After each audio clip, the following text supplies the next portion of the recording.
When we talk about the human body, there are a number of systems that we bring into play.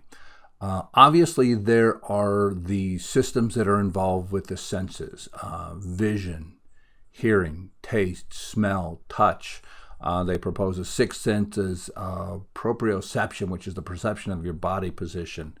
But we also have input from our digestive system, our respiratory system. So all those different systems in our body, we receive input to our brain. Our brain is essentially our CPU and our RAM, if we were putting it in computer terms. And all those other aspects of our biological being are sources of input or data that come to the brain.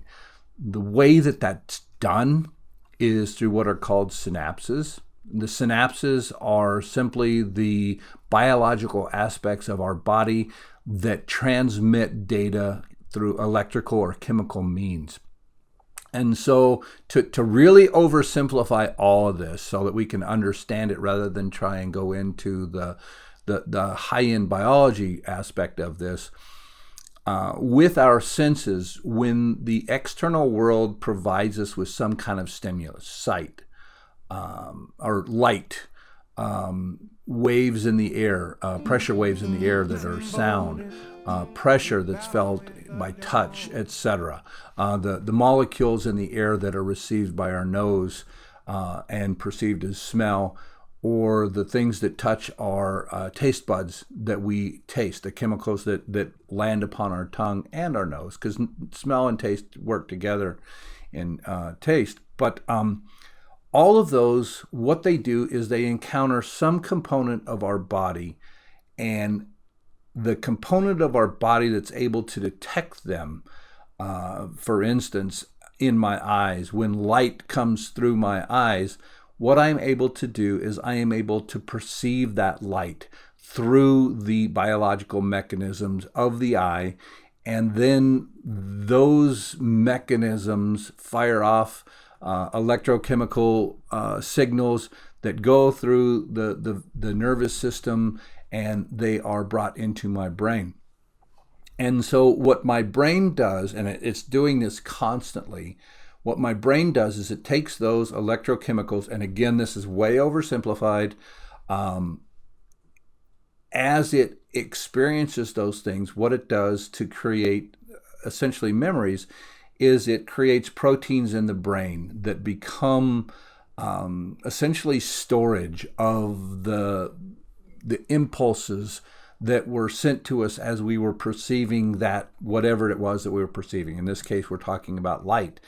And so it's not coming from just one sense. All of your senses are feeding into the situation at the time, but all of those electrochemical signals are creating some kind of structure in the brain out of protein.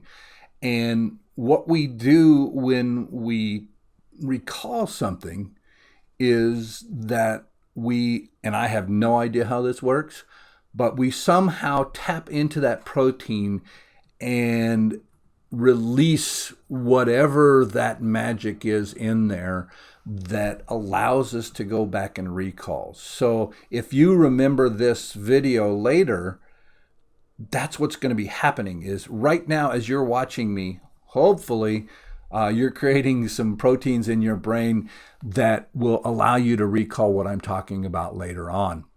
And if you really think about it, the ability for living creatures to experience a stimulus through their various systems, and then to take that stimulus and turn it into perception that goes into the brain and becomes something for us to pull back out later on, is just, it's mind-boggling. If you think about that and your mind doesn't get boggled, then wow. I can't do that because that's just an overwhelming, unbelievable miracle that is life. The fact that we're able to do this. And this is where we are, though. And so As we're talking about information and communication technology, what we're talking about is technological systems to try and do the same thing, but on a much less complex level. So we can look at the same senses. Normally, when we're talking about information and communication technology, we are dealing with images, light, sounds, sometimes smell, but that really hasn't been integrated. Usually not pressure, although with things like augmented reality, virtual reality, where they are starting to venture into that realm, that's becoming more and more part of it too. But what those systems are trying to do is essentially mimic that process of storage and recall that our brains go through. So when we talk about communication technology, what we're talking about is in some way manipulating the world around us so that a message can be stored and then recalled. Now, with communication technology, one of the things that's cool is that it allows us to cross the gap of time or space. And let me explain what I'm talking about.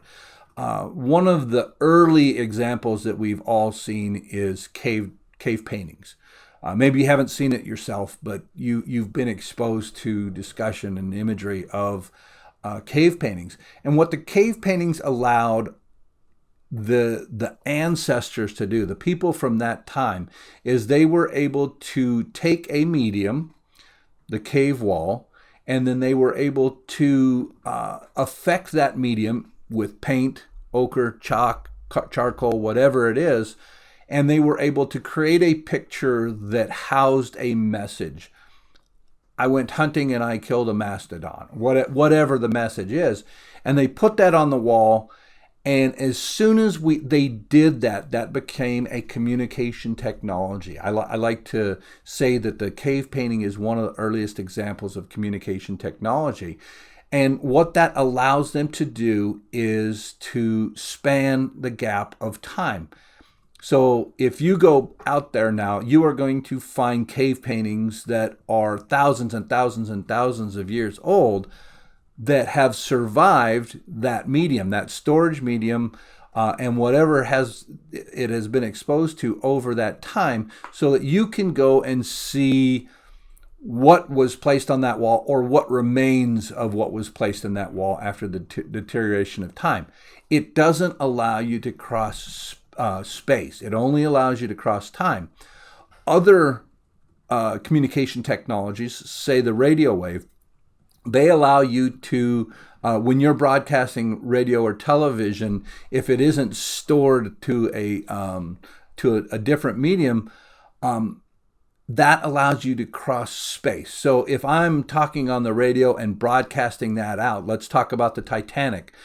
In the Titanic, they had a radio person who sent signals that they were sinking to send help. Those signals were received at almost the same time by somebody hundreds of miles away, and they received that message. In that case, they weren't able to cover the gap of time, but they were able to cover the gap of space. And so that allowed somebody else to receive that communication message that would not have otherwise been able to do it without the use of the technology.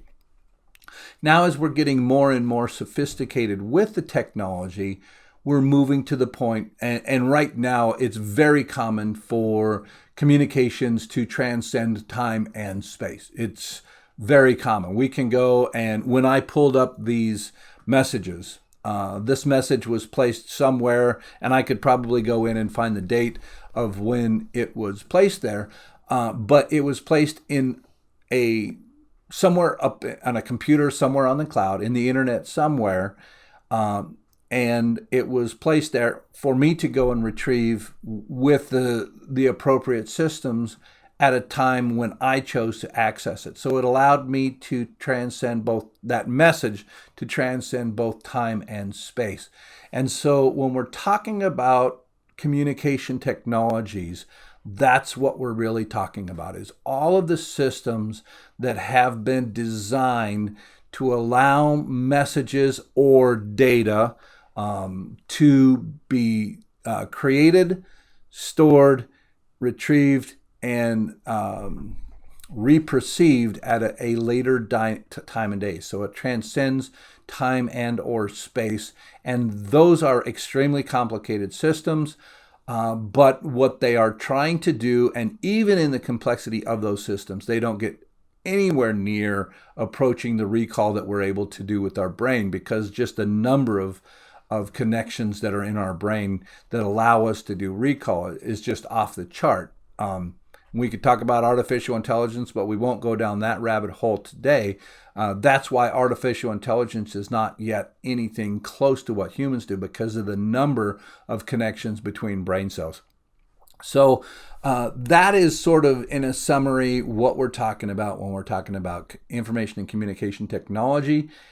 And why it has evolved is that ability to mimic some simplified aspect of the biological processes that allow our brain to perceive stimulus that comes from the natural world and store that stimulus in our brain, so that later we can access that data in our brain and recall part or all, never all, part or much of what we were perceiving through our senses at that time. And so while completely simplified, that should give you an idea of what we're talking about when we're talking about the systems that are used to create information and communication technology. I hope this has helped you out. Bye-bye.